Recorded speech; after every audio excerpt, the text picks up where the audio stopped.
On poursuit ce matin, on vous présente l'organisme Contact Nature Rivière-à-Mars qui, on le sait, depuis la fin de l'été, cet automne, sont maintenant responsables de la pêche blanche à la baie. Et pour nous parler de l'organisme en général, on est avec le directeur général, M. Marc Boulanger, et en compagnie de la coordonnatrice du camping Jardin de Mon-Père, mais aussi du volet pêche blanche, Diane Simard. Bienvenue à tous les deux. Bonjour. On va débuter, on va remettre de l'ordre un peu dans tout ça. Contact Nature Rivière-à-Mars, c'est quand même récent comme organisme. On parle que ça existe depuis 2008, je crois. Comment on pourrait définir l'organisme? Bien, ça existe depuis 2008 par rapport à la fusion. Oui. Le nom Contact Nature Rivière-à-Mars a été créé à partir de la fusion qu'il y a eu en 2008. Mais avant ça, on opérait sous le nom de l'Association des pêcheurs de la Rivière-à-Mars. OK. Et après ça, il y a eu l'acquisition du camping. Et après ça, il y a eu des discussions pour fusionner justement avec le centre plein air Bexy. Ouais. Et ça s'est réalisé là, au cours de l'année 2008. OK. Et c'était quoi l'objectif de réunir ces services-là ensemble sous une même bannière, sous un même organisme? Bien, une des missions de Contact Nature, nous, on voyait aussi, c'est de développer les activités récréotouristiques tout le long du corridor de la Rivière-à-Mars. Donc, ouais. Pour nous, c'était logique de fusionner avec le Bexy pour essayer d'élargir nos activités tout le long du couloir de la Rivière-à-Mars. Là, au moment où on se parle, avec la pêche blanche qui s'intègre, on a 5 volets majeurs. Il y a le camping Jardin de Mon-Père, il y a le centre plein air Bexy. Il y a la Rivière-à-Mars, bien sûr, avec toutes les activités d'observation, de pêche. On a aussi Aquarie Aventure, vous allez m'expliquer en détail c'est quoi, et Pêche Blanche qui s'est ajoutée cet automne tout récemment. Donc, ça a fait jaser beaucoup, ça a fait couler beaucoup d'encre. On aura l'occasion d'en discuter. Mais j'aimerais qu'on reprenne chacun des volets pour les réexpliquer de quoi il s'agit. On va débuter avec le centre plein air Bexy, donc qui est quand même bien connu à la baie. Pour son site de randonnée, la raquette, etc. Donc, de quoi il s'agit exactement avec le Bexy? Bien, c'est ça, le centre de plein air Bexy. L'été, c'est la randonnée pédestre, puis du vélo de montagne. Et l'hiver, c'est du ski de fond raquette. Et on a le relais motoneige aussi. Oui. Et comme vous le savez, le centre plein air est fermé. Une décision de Ville-Saguenay, puisqu'il y avait de la contamination. Donc, on attend un nouveau centre. On espère le nouveau centre pour l'année prochaine. OK.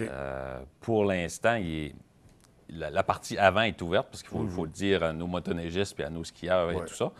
Ils nous ont décontaminé la partie avant pour garder le restaurant et le bar en fonction pour nous permettre de recevoir notre monde. Donc, les activités ont quand même lieu, c'est ça? Oui. C'est juste une partie du bâtiment qui demeure inaccessible. Qui est condamné. On a des roulottes pour l'hiver, pour accueillir les gens, puis on a une roulotte d'accueil, on a une roulotte de fartage pour les gens de ski de fond, pour pouvoir quand même les accueillir et continuer nos activités. Oui. Là, au moment où on se parle à ce temps-ci de l'année, on est dans un entre-deux saisons. C'est quoi les activités qu'on peut faire au Bexy? Il y a quand même de la randonnée, j'imagine? Là, les sentiers sont présentement fermés. Quand il commence à neiger, c'est plus dangereux au niveau de la sécurité. Donc, nous, on attend qu'il y ait assez de neige pour ouvrir les sentiers raquettes, puis ouvrir nos pistes de ski de fond. On est comme un entre-deux. On est en préparation de ces activités. Donc, vous faites partie de ceux qui ont hâte que la neige tombe une fois pour toutes. Pour nous, il n'y a pas de problème. Plus il va en arriver vite, puis on va pouvoir commencer nos activités. Bon, mais je pense qu'on commence. Il commence à avoir pas mal de neige. Donc, c'est ça, le centre plein air Bexy. On a également le camping Jardin de Mon-Père. Ça fait combien de temps que c'est en place, le camping, ça? Aussi, anciennement, c'était M. Léon Lavoie. Qui était, avant, c'était des propriétaires privés. Oui. Et en 2001, c'est la défunte association des pêcheurs sportifs de la Rivière-Mars qui ont acquis le camping Jardin de Mon-Père. Et depuis ce temps-là, par la suite est née la fusion en 2008, comme disait M. Boulanger tout à l'heure. Oui.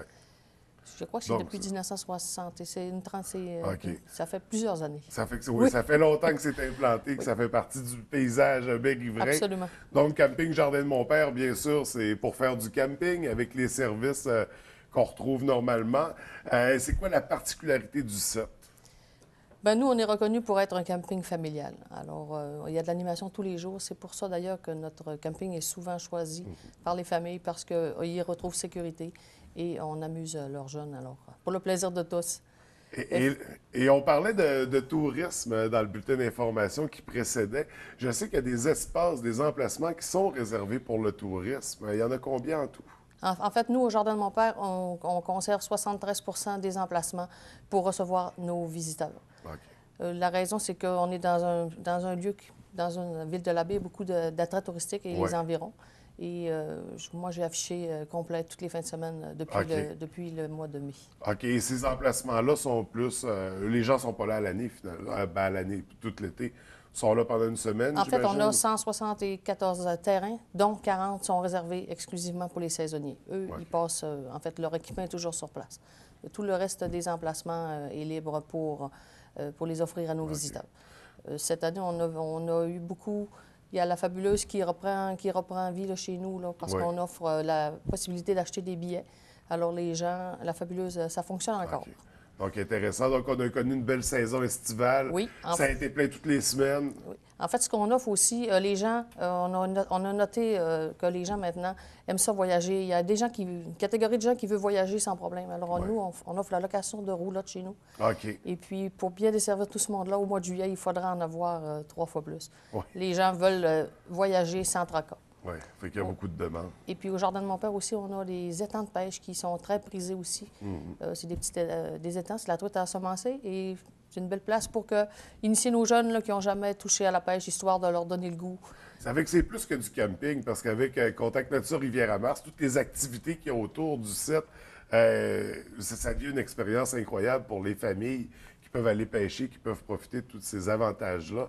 Donc, camping Jardin de mon père, c'est un incontournable. C'est à découvrir quand on a de la visite qui viennent pendant l'été. C'est là qu'il faut les envoyer. Absolument. Puis dernièrement, on est reclassifié tous les ans, à savoir pour la cote d'hébergement. Et on a reçu cette année encore la mention 5 étoiles. Wow, félicitations. On est très fiers. Ça fait plusieurs années d'ailleurs qu'on a cette mention-là. On essaie de la conserver. Bien, chapeau. On en est très fiers. Il y a de quoi être fier, je le confirme. Donc, 5 étoiles, c'est le top. Hein? C'est ça qu'on vise. Oui. Donc, pour Camping Jardin de mon père, on va y aller avec un autre volet, Aquari Aventure. Et là, il va falloir m'expliquer de quoi il s'agit avec Aquari Aventure. Aquari Aventure, c'est pour un site d'observation d'ours noirs. OK. C'est majoritairement une clientèle européenne qui vient à tous les étés voir le site. Tu peux faire de l'observation de l'ours noir. Il y a un site amérindien, la découverte d'un site amérindien. Les gens vont aussi marcher dans le canyon pour découvrir le canyon de la Rivière-à-Mars. Après ça, ils peuvent faire du Rabasca aussi au lac Côme, un lac un peu plus loin, là, où le site d'observation d'ours. Et il y a un repas qui est servi là. Souvent, c'est des Italiens, des Français ou des Allemands. Donc, c'est des repas typiquement saguenayens qui sont servis à cet endroit. Et après ça, ils vont faire l'observation de l'ours noir. Fait que des fois, c'est des Européens qui viennent passer une journée ou des demi-journées complètes. Ils viennent vivre l'expérience du coureur des bois. Effectivement. Et expérience que pourtant, nous, on ne vit pas non plus. Donc, c'est curieux que ça soit surtout le touriste européen qui s'intéresse à ça. Moi, personnellement, je connaissais pas vraiment ce volet-là. Et là, on en parle ce matin. Et là, j'ai envie d'observer des ours noirs. Oui, c'est ouvert à tout le monde aussi. Je veux dire, il y a de l'observation journalière qui se fait, peut-être un petit 3 heures, là, que les gens peuvent venir. On va nourrir les ours tous les jours. Fait qu'ils sont semi-domestiqués, disons. Ils ont pas peur des humains. On leur donne une petite gâterie pour les attirer sur le site, mais ils ne sont pas nourris là, pour toujours. C'est juste une petite gâterie pour les attirer vers 4 heures de l'après-midi, quand les gens vont faire l'observation. Et ça permet aux gens d'observer les eaux. Il y en a plusieurs, des fois, à la fois. C'est un beau, dans un site sécurisé. Ouais. Donc, et ça, c'est, j'imagine, seulement l'été, les ours oui, ont tendance à dormir tout l'hiver. Mais les opérations d'aquarie, c'est fin mai jusqu'au début octobre, quand même. La période est large. Ouais. Donc, très intéressant pour ce volet-là. On a bien sûr la Rivière-à-Mars avec la pêche au saumon et l'observation. Et là, on n'a pas besoin de tomber dans le détail. Je pense que ça existe depuis un siècle, les activités autour de la Rivière-à-Mars. Mais Rivière-à-Mars, j'aimerais qu'on revienne sur le site, vous expliquer l'origine du nom. Pourquoi que ça s'appelle Rivière-à-Mars? Est-ce que vous pouvez nous l'expliquer? Hein? Là, je serais un petit peu mal pris, je pense. Oh, je pense que c'est un monsieur. Le dire, L'histoire vraie, là, je pourrais pas. Parce que c'est à l'origine, c'est Mars Simard, c'est un monsieur, là, mais qui avait organisé le site. Et là, les gens ont nommé la rivière en son nom pour lui rendre hommage. Donc, bien sûr, pour aller à la passe observer les saumons, c'est un classique. Et la nouveauté cette année, 5e volet qui s'ajoute, le volet pêche blanche. Vous êtes maintenant responsable de la gestion qui se fait autour des 2 sites de pêche blanche de la baie. Donc, vous allez coordonner tout ça.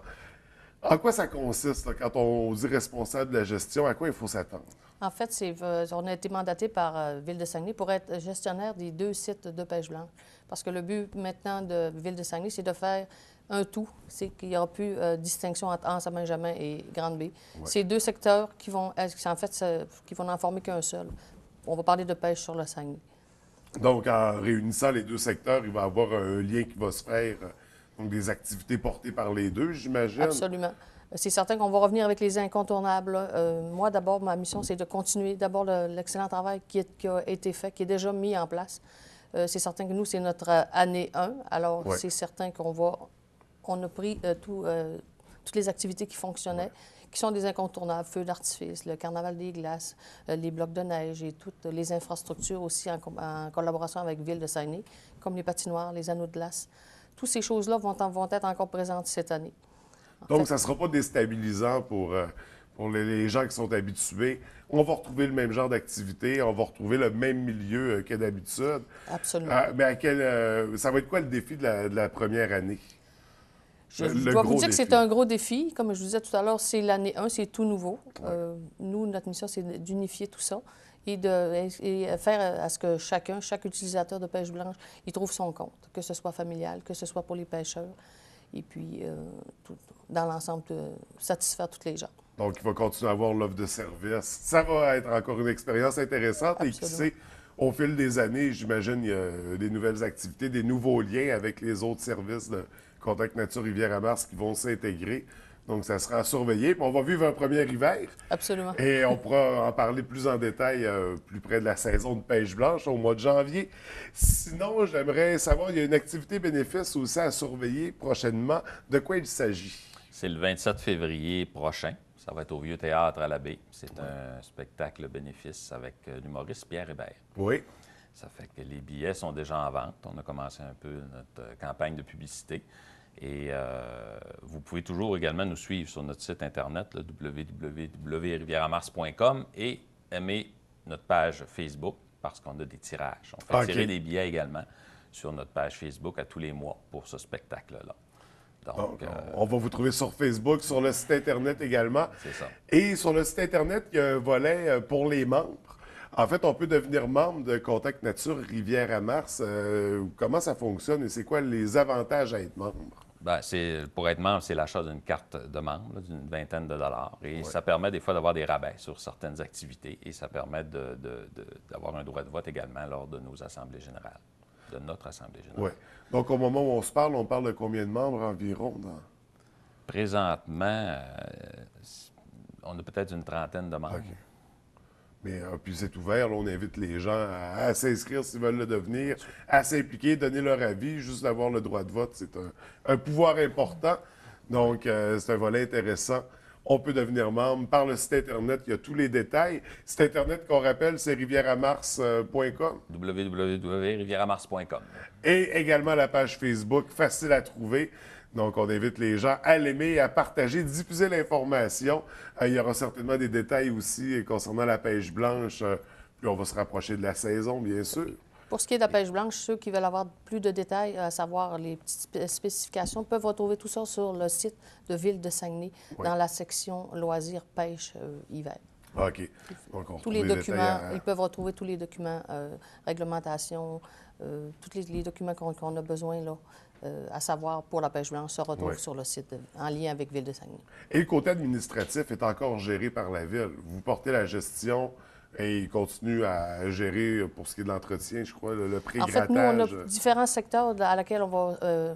Ville de Saguenay a quand même conservé beaucoup de secteurs. Ouais. Nous, on aura à faire la perception, la location des emplacements, les entrées visiteurs, ces choses-là. Et parlant d'allocation d'emplacement, il y a une rencontre d'information. Mon Dieu, je suis confus dans le temps. Je ne sais plus En si fait, elle a eu lieu ou elle va Elle va avoir lieu, c'est c'est demain, OK, demain c'est bon. 19h, au Palais municipal. Alors, tous les pêcheurs qui sont inquiets, à savoir le nouveau gestionnaire, s'il y a des nouveaux règlements, s'il y a eu des changements au niveau des emplacements, pourront trouver leur réponse à cette réunion qui aura lieu demain soir, je le répète, au Palais municipal. Et cette séance d'information est organisée par Ville de Saguenay. Ouais. Donc, c'est un incontournable pour les pêcheurs. On y Absolument. va. pour aller chercher justement de l'information concernant l'emplacement des cabanes, mais aussi de la nouvelle gestion.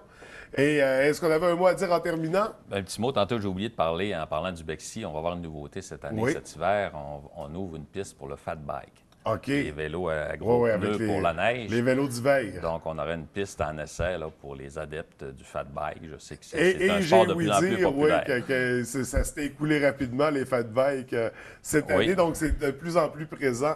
On va en voir beaucoup cet hiver. Ce sera l'occasion d'aller vivre une expérience hors du commun dans les sentiers du Bexy. Donc, on invite les gens à découvrir ça. Écoutez, merci d'avoir pris le temps de venir nous rencontrer. On vous souhaite beaucoup de succès pour la première année de Pêche Blanche. Je suis convaincu que ça va amener plein de positifs sur nos sites et que ça va permettre un nouveau développement. Bonne chance également pour votre événement bénéfice en février. Puis continuez de nous offrir ces super services. On aime ça à la baie. Merci beaucoup. Merci de nous avoir accueillis.